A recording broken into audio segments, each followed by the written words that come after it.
السلام علیکم ورحمۃ اللہ وبرکاتہ۔ الحمد للہ رب العالمین الرحمن الرحیم مالک یوم الدین واشہد ان لا الہ الا اللہ وحدہ لا شریک لہ واشہد ان نبینا محمدا عبد اللہ ورسولہ اما بعد رب اشرح لی صدری ویسر لی امری واحلل عقدۃ من لسانی یفقهوا قولی رب زدنی علما اللہم رب زدنی علما آمین۔ یقول اللہ عز وجل بعد اعوذ باللہ من الشیطان الرجیم یا ایہا الذین آمنوا کتب علیکم الصیام کما کتب علی الذین من قبلکم لعلکم تتقون۔ سب سے پہلے میں اپنے ساتھیوں سے گزارش کر رہا ہوں کہ جو بھی دیکھنے والے ہیں، آپ تمام لوگ اگر آگے تک پہنچائیں گے تو زیادہ لوگ جڑیں گے، زیادہ لوگ دین کی بات سیکھ سکیں گے اور اس میں آپ کا بھی تعاون ہوگا، آپ کی بھی مدد ہوگی۔ اس لیے زیادہ سے زیادہ آگے تک پہنچائیں، ساتھیوں کو جوڑنے کی کوشش کریں۔ آج کے اس درس میں جو موضوع ہے وہ یہ ہے کہ رمضان کے جو روزے چل رہے ہیں، ان روزوں سے کیا فائدہ حاصل ہوتا ہے، کیا فوائد ہیں، الدروس المستفادہ من الصیام۔ اللہ تعالیٰ کا شکر اور اس کا احسان جس نے مجھے اور آپ کو یہ ماہ مبارک نصیب فرمایا، اور یقین جانیے کہ بہت بڑی نعمت ہے، جیسا کہ کل کے درس میں نے کتنی بڑی نعمت ہے اس کے بارے میں ایک حدیث کی روشنی میں آپ تک باتیں پہنچائی تھیں۔ آج کے درس کے اندر یہ جو ہم روزہ رکھ رہے ہیں، روزہ رکھنے کے فوائد کیا ہیں، رمضان کے فوائد کیا ہیں، چند پوائنٹ کی شکل میں آپ تک رکھنے کی کوشش کروں گا۔ اللہ تعالیٰ مجھے اور آپ کو کہنے سننے زیادہ عمل کرنے کی توفیق عطا فرمائے۔ سب سے پہلی چیز کہ روزہ یہ انسان کے اندر تقوی پیدا کرتا ہے، اور یہی روزہ کی غرض و غایت اللہ تعالیٰ نے سورہ بقرہ میں جہاں سے رمضان کے احکامات و بیانات اللہ تعالیٰ نے بیان کیا ہے، وہاں پہ سب سے پہلی آیت یا ایھا الذین آمنوا کتب علیکم الصیام کما کتب علی الذین من قبلکم لعلکم تتقون۔ اے لوگو جو ایمان لائے ہو، تمہارے اوپر روزے فرض کیے گئے جیسا کہ تم سے پہلے لوگوں پر فرض کیے گئے تھے، تاکہ تم تقوی اختیار کرو، متقی بن جاؤ۔ اور یہی روزے کی غرض و غایت ہے کہ انسان کے اندر تقوی پیدا ہو جائے۔ اور تقوی کیسے پیدا ہوتا ہے اس کی ایک مثال آپ کے سامنے رکھتا ہوں کہ انسان روزہ رکھتا ہے، کھانے پینے کو ترک کر دیتا ہے، جو بھی حلال چیزیں ہیں ان تمام چیزوں کو ایک انسان اللہ کے کہنے کے لیے ترک کر دیتا ہے۔ انسان اکیلے ہے روم کے اندر یا کہیں بھی جہاں بھی ہے، وہ اکیلے ہے، کوئی دیکھنے والا نہیں دنیا کے اندر، چاہے تو وہ کھا سکتا ہے، وہ پی سکتا ہے، جن جن چیزوں سے روزے کی حالت میں روکا گیا ہے وہ چاہے تو کر سکتا ہے، لیکن وہ نہیں کرتا ہے۔ کیوں نہیں کرتا ہے؟ اس لیے کہ روزے نے اس کے اندر تقوی پیدا کر دیا۔ روزہ رکھنے کی وجہ سے اس کے اندر تقوی پیدا ہو گیا کہ میں اگر اکیلے میں کھا پی لوں، میں سمندر میں ہوں، وہاں سمندر کی تاریکی میں میں ڈبکی لگا کے اگر پانی پی لوں تو میرا روزہ رکھنے کا کوئی فائدہ نہیں ہوگا۔ کیوں؟ اس لیے کہ اللہ دیکھ رہا ہے۔ یہ ایک چھوٹی سی مثال ہے تقوی کی، اور یہی تقوی یعنی روزے کی غرض و غایت اور حکمت یہی ہے لعلکم تتقون، تاکہ تمہارے اندر تقوی پیدا ہو جائے، اللہ کا ڈر اور خوف پیدا ہو جائے۔ نمبر دو، دوسرا فائدہ یہ ہے کہ روزہ رکھنے سے بہت زیادہ اجر و ثواب ملتا ہے، بے انتہا اللہ تعالیٰ اجر دیتا ہے۔ ایک حدیث ما من عبد يصوم يوما في سبيل الله الا باعد الله بذلك اليوم وجهه عن النار 70 خريفا۔ یہ حدیث ہے صحیح مسلم کی ہے۔ یہ عام روزوں کی بات ہے، عام نفلی روزوں کی بات ہے کہ کوئی شخص ایک دن کے لیے نفلی روزہ رکھتا ہے، ایک دن کے لیے اللہ کے لیے روزہ رکھتا ہے، تو اللہ رب العالمین اس کے چہرے کو جہنم کی آگ سے 70 سال کی مسافت پہ دور کر دیتا ہے۔ ایک دن کا روزہ، کوئی بھی روزہ، عام نفلی روزے کی بات ہے، یہاں فرض روزے کی بات نہیں۔ ما من عبد يصوم لله ما من عبد يصوم يوما في سبيل الله، ایک دن اللہ کے لیے روزہ رکھتا ہے تو اللہ تعالیٰ اس کے لیے اس کے چہرے کو 70 سال کی مسافت پہ کیا کرتا ہے؟ جہنم کی آگ سے دور کر دیتا ہے۔ یہ ایک دن روزے کی بات ہے۔ اور یہ رمضان کا روزہ تو یہ اس کی الگ فضیلت ہے، یہ اللہ تعالیٰ نے فرض قرار دیا ہے، اور ان روزوں کی، اس مہینے کی عبادات کی اپنی ایک الگ مٹھاس ہے، اپنا ایک الگ مقام ہے۔ تو اللہ کے نبی صلی اللہ علیہ وسلم نے فرمایا کہ روزہ رکھنے سے اللہ تعالیٰ روزے دار کو بہت زیادہ اجر و ثواب عطا فرماتا ہے۔ نمبر 3، روزہ، یہ رمضان کا روزہ یہ پچھلے خطاؤں کو اللہ تعالیٰ یہ روزہ رکھنے کی وجہ سے ختم کر دیتا ہے۔ اللہ کے نبی صلی اللہ علیہ وسلم نے ارشاد فرمایا، صحیح بخاری کی روایت ہے، من صام رمضان ایمانا واحتسابا غفر له ما تقدم من ذنبه، جو رمضان کے روزے رکھتا ہے اللہ ایمان اور ثواب کی امید رکھتے ہوئے، ایمان بھی اللہ کی ذات پہ ہے اور ہماری یہ نیت ہے کہ اس عمل پہ اللہ تعالی ہمیں ثواب ضرور عطا فرمائے گا، تو اللہ کے نبی صلی اللہ علیہ وسلم بیان فرماتے ہیں غفر له ما تقدم من ذنبه، کہ اس کے سابقہ گناہوں کو اللہ تعالی معاف فرما دیتا ہے۔ اسی طریقے سے اللہ کے نبی صلی اللہ علیہ وسلم نے ارشاد فرمایا، الصلوات الخمس والجمعة الى الجمعة ورمضان الى رمضان مکفرات لما بینہن مجتنبت الکبائر۔ صحیح مسلم کی روایت ہے کہ 5 وقتہ نماز ایک نماز سے دوسرے نماز کے درمیان کی، اور ایک جمعہ دوسرے جمعہ کے درمیان، اور ایک رمضان سے دوسرے رمضان کے درمیان کی کیا ہے، یہ عبادتیں کفارہ ہیں۔ کس چیز کے لیے؟ صغیرہ گناہوں کے لیے۔ مجتنبت الکبائر، شرط یہ ہے کہ اگر آپ کبیرہ گناہوں سے بچیں گے تو یہ ایک نمازوں سے دوسرے نماز کے درمیان، ایک جمعہ سے دوسرے جمعہ کے درمیان، اسی طریقے سے ایک رمضان سے دوسرے رمضان کے درمیان جو بھی آپ سے صغیرہ گناہ سرزد ہو رہے ہیں، جو بھی چھوٹی چھوٹی خطائیں آپ سے ہو رہی ہیں جن کے لیے توبہ کی شرط نہیں ہے، اللہ تعالیٰ ان عبادتوں کو انجام دینے سے ہی ان خطاؤں کو درگزر فرما دیتا ہے، معاف فرما دیتا ہے۔ نمبر 4، چوتھا فائدہ یہ ہے روزہ رکھنے کا کہ جب انسان روزہ رکھتا ہے تو روزہ رکھنے سے اللہ کی عبادت کرنے پر ایک طریقے کا شوق پیدا ہوتا ہے اور ایک طرح کا عزم اور حوصلہ ملتا ہے جو دیگر ایام میں نہیں ہوتے۔ اسی وجہ سے ہم اور آپ دیکھتے ہیں کہ رمضان کے اندر جو عبادت کی لذت، جو مٹھاس، یا انسانوں کے اندر عبادت کا جو شوق پیدا ہوتا ہے، جو رغبت ہوتی ہے، جو آگے بڑھ چڑھ کر حصہ لینے کی جو جستجو ہوتی ہے، جو نماز کی پابندی ہے، جو ذکر و اذکار کی پابندی ہے، جو نماز کی اول وقت میں پابندی ہے، اسی طریقے سے فرائض کے علاوہ سنت نفل کی پابندی اس قدر، یعنی اس شوق سے لوگ رمضان کے مہینے میں کرتے ہیں، تو رمضان کا یہ روزہ یہ کیا ہے، ایک انسان کو یہ ہمت دیتا ہے کہ وہ اللہ کی عبادت کرنے پر شوق اور رغبت رکھتا ہے اور آگے بڑھ چڑھ کر حصہ لیتا ہے، فرائض کے ساتھ ساتھ ان نوافل کے اندر بھی کیا کرتا ہے، بڑھ چڑھ کر حصہ لیتا ہے۔ جیسا کہ ہم رمضان کے مہینے میں دیکھتے ہیں کہ ایک شخص رمضان میں جس قدر لگن اور محنت سے اللہ کی عبادت کرتا ہے وہ رمضان کے علاوہ دیگر مہینوں میں نہیں کرتا ہے۔ اسی لیے ایک مومن کا جو ربط ہونا چاہیے، جو تعلق اللہ سے، وہ ہمیشہ ہر حال میں ہونا چاہیے، لیکن رمضان میں ایک مومن کیا کرتا ہے، عبادات کو اور بہتر انداز میں کرنے کی کوشش کرتا ہے اور عبادتوں میں تھوڑا سا تنوع پیدا کرتا ہے اور زیادہ عبادتیں کرنے کی کوشش کرتا ہے۔ مثال کے طور پہ تلاوت قرآن آپ سال کے 12 مہینے کرتے ہیں، رمضان کا مہینہ قرآن سے خاص تعلق ہے، آپ تلاوت قرآن اور زیادہ بڑھا دیتے ہیں، ذکر و اذکار کرتے ہیں، توبہ و استغفار کرتے ہیں، نماز کا اہتمام کرتے ہیں، لیکن رمضان کے مہینے میں اور زیادتی اور بڑھوتری ہو جاتی ہے، اور یہی سلف کا طریقہ رہا ہے۔ لیکن بہت سارے لوگ کیا کرتے ہیں کہ وہ 11 مہینے تو دور ہو جاتے ہیں، لیکن رمضان کا مہینہ جیسے ہی آتا ہے وہ اپنے آپ کو رمضان سے جوڑ لیتے ہیں، اپنے آپ کو عبادت سے جوڑ لیتے ہیں، نماز کی پابندی، قرآن کی پابندی۔ ایسے لوگوں کے بارے میں کسی سلف نے کہا ہے، بئس القوم الذین لا یعرفون اللہ الا فی رمضان، بئس القوم الذین لا یعرفون اللہ الا فی رمضان۔ وہ قوم کتنی بری ہے، وہ لوگ کتنے برے ہیں جو اللہ کو صرف رمضان میں جانتے ہیں، اللہ کو صرف رمضان میں پہچانتے ہیں، اللہ کی عبادت صرف رمضان میں کرتے ہیں۔ ایک مومن وہ ہوتا ہے جو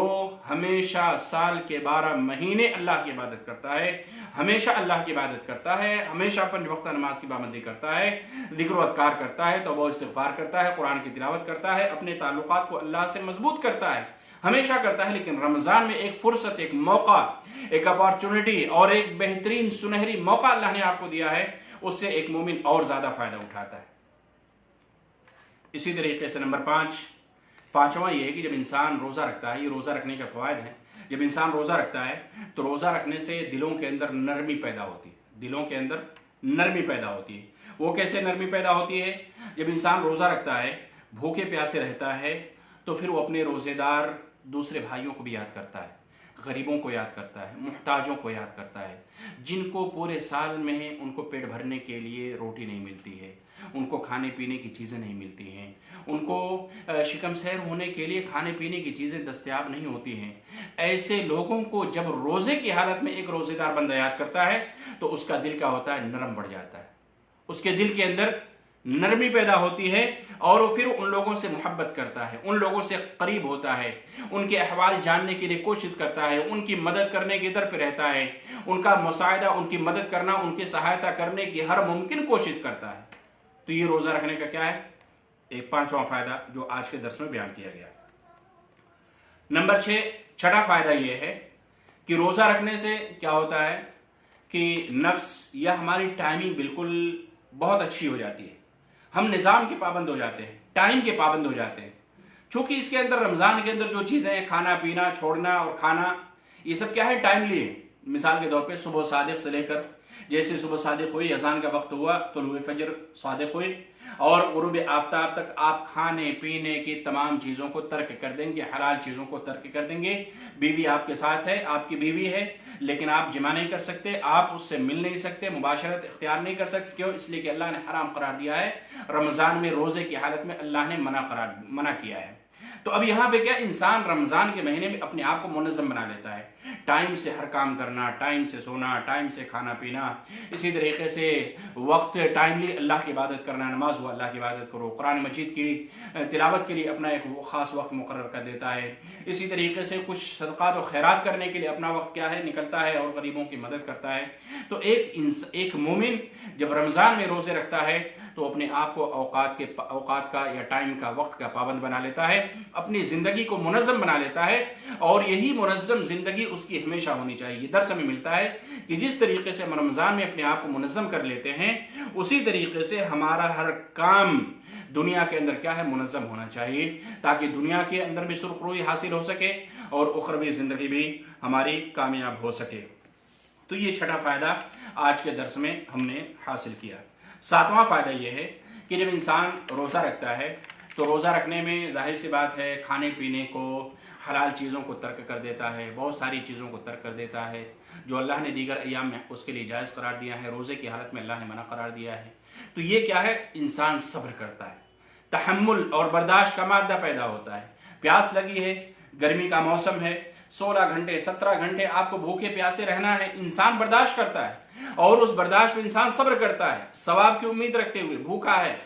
پیاسا ہے، اور اس پر یہ کیا ہے؟ ثواب کی امید بھی رکھتا ہے کہ میں کیا ہوں؟ صبر کرتا ہوں، میں بھوکا پیاسا ہوں، لیکن اللہ تعالیٰ مدد کرنے والا ہے، اللہ تعالیٰ مجھے اجر و ثواب دینے والا ہے، اللہ تعالیٰ اس کا بہترین اجر اور بدلہ دینے والا ہے۔ اسی طریقے سے انسان متعود ہو جاتا ہے، انسان اپنی پوری زندگی کے اندر جب بھی اس طریقے کے اللہ تعالیٰ کہیں بھی کچھ حکم دیتا ہے اور کوئی ظاہری پریشانی اس کو نظر آتی ہے، تو ایک مومن کیا کرتا ہے؟ صبر کرتا ہے۔ ایک مومن صبر کرتا ہے اور اپنے ان مسائل کو دور کرنے کے لیے اللہ سے اپنے تعلقات مضبوط کرتا ہے۔ مثال کے طور پہ آج لاک ڈاؤن کے اندر اس کورونا وائرس کی وبا جو پوری دنیا کے اندر عام ہے، ہم اور آپ جہاں پہ بھی ہیں قید ہیں، وہیں پہ قید و بند کی زندگی گزار رہے ہیں، اور جو بھی ہمارے ملک کے یا جہاں بھی جو شخص موجود ہے وہاں پہ جو وزارت الصحہ کے قوانین ہیں اس کو فالو کر رہا ہے، اور فالو کرنا بھی چاہیے۔ تو اس مصیبت کی گھڑی میں ایک مومن کیا ہوتا ہے؟ وہ صبر کرتا ہے، اور اللہ کے نبی صلی اللہ علیہ وسلم نے صبر کی تلقین بھی دی ہے کہ اپنے گھر میں رہو، باہر نہ نکلو، اور جس کو بیماری لاحق ہو دوسرے شہر میں نہ جائے، صبر کرے، ثواب کی امید رکھے تو اللہ تعالیٰ اس کو شہید کا اجر دے گا۔ تو صبر جب کرنے کی عادت سے رمضان میں پڑ جاتی ہے تو انسان کو پوری زندگی میں اس کو کیا کرنا چاہیے؟ اس کو پریکٹیکل اور تطبیقی طور پہ اس صبر کو لازم پکڑنا چاہیے، اور صبر بہت ہی عظیم نعمت ہے، بہت ہی عظیم چیز ہے، بہت ہی عظیم عبادت بھی ہے۔ اسی لیے اللہ رب العالمین نے قرآن مجید کے اندر فصبر کما صبر اولو العزم من الرسل، جن کو اولو العزم کہا گیا، جو بڑی عظیمت اور صبر والے جو انبیاء تھے، ان کی مثال اللہ نے دی ہے کہ جیسے انہوں نے صبر کیا، جیسے نوح نے، جیسے موسیٰ نے، جیسے عیسیٰ نے، جیسے ابراہیم نے، جیسے محمد صلوات اللہ علیہم وسلم، جن لوگوں نے صبر کیا، جس طریقے کی عظیمت اور ہمت کی اور صبر کی مثال دنیا والوں کے سامنے پیش کی، جن کا تذکرہ قرآن کے اندر اللہ تعالیٰ نے کیا ہے، اسی طریقے سے آپ بھی صبر کیجئے۔ تو یہ روزہ کیا ہے؟ یہ صبر پر ہمیں کیا ہے؟ دعوت دیتا ہے کہ ایک مومن، ایک بندہ جب صبح سے لے کر 16 گھنٹے غروب آفتاب تک 16 گھنٹے کھانے پینے تمام چیزوں کو ترک کر دیتا ہے، تو اسی طریقے سے انسان اپنی زندگی کے اندر صبر جیسی چیزوں کو کیا کرے؟ اپنائے۔ اور بھی بہرحال بہت ساری چیزیں ہیں، میں درس لمبا ہو جا رہا ہے۔ 8ویں چیز مختصر طور پہ یہ ہے کہ جب انسان روزہ رکھتا ہے تو روزہ رکھنے کی وجہ سے معدے کو راحت ملتی ہے۔ معدے کو کیا ہے؟ راحت ملتی ہے ایک مہینے کے لیے، کھانے پینے سے جو اس کی ٹائمنگ ہے بدل جاتی ہے، اور اس کے طبی فوائد بھی بہت زیادہ ہیں، جیسا کہ بہت سارے ڈاکٹروں نے اس کو یعنی اپنی تحقیق کے اندر اس کو نشر بھی کیا ہے یا لکھا بھی ہے۔ ابھی میں ایک ویڈیو سن رہا تھا فیس بک پہ، پتہ نہیں وہ کہاں تک سچائی ہے، کہ اگر کوئی بھی مومن 1 مہینہ پابندی کے ساتھ روزہ رکھتا ہے اور دیگر بھی شریعت کے جو احکامات ہیں ان کی پابندی کرتا ہے، تو کینسر کا مرض اس کو لاحق ہونے کا کم خطرہ ہوتا ہے، جو پیٹ کے یعنی مرض وغیرہ ہیں، کینسر وغیرہ کی بیماری اس کو لاحق نہیں ہوتی ہے۔ تو یہ جب انسان رمضان کے مہینے میں اس طریقے سے روزہ رکھتا ہے تو یہ کیا ہے، کھانے پینے سے معدے کو راحت ملتی ہے، سکون ملتا ہے 1 مہینے کے لیے۔ اور اسی طریقے سے ان لوگوں کے لیے جو نشاور چیزوں کا استعمال کرتے ہیں، جو سگریٹ پینے والے ہیں، جو کھینی کھانے والے ہیں، جو بیڑی پینے والے ہیں، جو اور دیگر نشاور چیزوں کا استعمال کرنے والے ہیں، ان کے لیے فرصت ہے کہ جب آپ اللہ کے کہنے کی وجہ سے آپ نے کھانے پینے حلال چیزوں کو ترک کر دیا، آپ نے اپنی بیوی سے جمع کرنا بند کر دیا کیونکہ اللہ نے منع قرار دیا ہے، اللہ نے کھانے پینے سے روکا ہے، آپ نے چھوڑ دیا، آپ اکیلے ہیں، نہیں کھا سکتے، نہیں کھاتے ہیں اللہ کے ڈر سے، تو آپ جس طریقے سے رمضان کے مہینے میں آپ نے نشاور چیزوں کو ترک کر دیا، آپ اس روزے کی حالت میں 16 گھنٹہ آپ اس کا استعمال نہیں کرتے، اس کا سیون نہیں کرتے، تو افطاری کے بعد بھی اللہ کے حکم سے آپ اس کا سیون نہ کیجیے، اس کا استعمال نہ کیجیے، اس کو استعمال نہ کیجیے۔ وہ نشاور چیزیں ہیں، وہ نقصان دہ ہیں، اللہ تعالیٰ آپ کو گناہ بھی دے گا اور اس کا نقصان آپ کی صحت پہ بھی پڑے گا۔ اس لیے ایک مومن جب اتنا لمبے وقفے تک انتظار کر سکتا ہے یا صبر کر سکتا ہے تو اللہ کے حکم سے وہ زندگی بھر کے لیے اس کو کیا ہے، اس سے مع السلامہ اختیار کر سکتا ہے یا اس سے دوری اختیار کر سکتا ہے۔ یہ بھی ایک سبق ہمیں کیا ہے، رمضان کے روزوں سے ملتا ہے۔ اسی طریقے سے نمبر 9واں سبق یہ ملتا ہے، یا 9واں فائدہ یہ ملتا ہے کہ جب ایک انسان روزہ رکھتا ہے، اور روزہ اللہ نے تمام لوگوں پر فرض کیا ہے، سب کے اوپر فرض ہے، امیر کے اوپر، غریب کے اوپر، مرد کے اوپر، عورت کے اوپر، سب کے اوپر اللہ نے فرض قرار دیا ہے۔ تو یہ چیز اسلام کے اندر مساوات کی تعلیم دیتی ہے۔ یہ چیز کیا ہے؟ مساوات کی۔ اسلام کے اندر اونچ نیچ نہیں، اسلام کے اندر بڑے چھوٹے کی کوئی تمیز نہیں، یا اسی طریقے سے یوں کہہ لے کہ غریب اور مالدار میں کوئی فرق نہیں، راعی اور رعایا کے اندر کوئی فرق نہیں۔ کیوں؟ اس لیے کہ روزہ یہ بادشاہ کو بھی رکھنا ہے، اور روزہ کیا ہے، یہ پرجا کو بھی رکھنا ہے۔ روزہ ایک بزنس مین آدمی کو بھی رکھنا ہے، ایک مالدار ارب پتی اور کھرب پتی آدمی کو بھی رکھنا ہے، اور ایک اس آدمی کو جس کے پاس کھانے کے پیسے نہیں ہیں اس کو بھی روزہ رکھنا ہے۔ تو یہ اسلام کی ایک بہترین تعلیم ہے، مساوات ہے، کہ اسلام کے اندر اسلام کی جو عبادات ہیں، جن عبادات کے اندر مساوات کی ترغیب دی گئی ہے یا اس کی طرف دعوت دی گئی، ان میں سے کیا ہے، ایک روزہ ہے۔ ایک روزہ ہے کہ اس کے اندر کوئی مالدار یا اونچ نیچ یا اس طریقے کی چیزوں کی رعایت نہیں کی گئی ہے، بلکہ اللہ تعالیٰ نے تمام لوگوں کے اوپر رمضان کے روزے فرض کیے گئے ہیں، الا ماشاءاللہ مگر جو مستثنا ہیں یا جو مریض لوگ ہیں یا جو جن کو استثناء یا جن کو بیماری کی وجہ سے اللہ نے یا اس کے حبیب نے رخصت دی ہے تو ان کے مسائل الگ ہیں، لیکن یہ ہے کہ یہ روزہ یہ تمام لوگوں کے اوپر اللہ نے فرض قرار دیا ہے۔ کوئی اس کے اندر رنگ اور نسل کی تمیز نہیں ہے کہ یہ گورا ہے تو یہ نہیں رکھے گا، یہ کالا ہے تو یہ رکھے گا، یا یہ غنی ہے، یہ مالدار ہے تو نہیں رکھے گا، یہ فقیر ہے تو رکھے گا، یا اسی طریقے سے یہ بڑا ہے تو رکھے گا، چھوٹا نہیں رکھے گا، اسی طریقے سے مرد لوگ رکھیں گے، عورتیں نہیں رکھیں گے، نہیں، کوئی تمیز نہیں، تمام لوگوں کے اوپر اللہ نے اس رمضان کے روزوں کو فرض قرار دیا ہے۔ اسی طریقے سے جب انسان رمضان کے مہینے میں روزہ رکھتا ہے تو روزہ رکھنے کی وجہ سے انسان کے اخلاق کیا ہوتے ہیں، سنورتے ہیں، سجتے ہیں، سنورتے ہیں، انسان کے اخلاق میں بہتری آتی ہے، انسان اپنے اخلاق کو اور معیاری بناتا ہے۔ اسی لیے حدیث کے اندر اللہ کے نبی صلی اللہ علیہ وسلم نے بیان فرمایا وَالصِّيَامُ جُنَّةٌ وَإِذَا كَانَ يَوْمُ صَوْمِ أَحَدِكُمْ، اور روزہ کیا ہے، ایک ڈھال ہے، رکاوٹ ہے آپ کے لیے، خواہشات نفسانی سے، اللہ کے عذاب سے آپ کے لیے رکاوٹ بنے گا۔ اس لیے اگر کوئی تم میں سے روزے سے ہو تو گالی گلوچ نہ کرے، جہالت کا کام نہ کرے، برے لوگوں کی صحبت اختیار نہ کرے۔ فَإِن صَابَهُ أَحَدٌ أَوْ قَاتَلَهُ فَلْيَقُلْ إِنِّي امْرُؤٌ صَائِمٌ، اگر اس کے باوجود بھی اگر کوئی تم سے قتال کرتا ہے، کوئی گالی گلوچ کرتا ہے، کوئی بدکچن کرتا ہے، کوئی آپ سے زبان درازی کرتا ہے، تو آپ اس کے ساتھ گالی گلوچ نہ کریں، آپ بدکچن نہ کریں، آپ اس کے ساتھ حجتی نہ کریں، بلکہ کیا کریں، بلکہ کیا کہیں، انی امرؤ صائم، میں تو کیا ہوں، میں روزے سے ہوں، یہ کہہ دیجئے، صرف کیا ہے، میں روزے سے ہوں، میں روزے سے ہوں، اور اس کے علاوہ اس کے ساتھ بحث و مباحثہ نہ کیجئے، جدال نہ کیجئے۔ اسی طریقے سے نمبر 11واں فائدہ، ایک آخری فائدہ بیان کر کے میں اپنی بات کو ختم کرتا ہوں، کہ انسان کے اندر ایک مسئولیت کی مجھ سے پوچھا جائے گا، ایک ذمہ داری میرے اوپر ہے، چونکہ روزہ جب میرے اوپر فرض ہے تو مجھ سے کیا ہے، اس روزے کے بارے میں سوال کیا جائے گا۔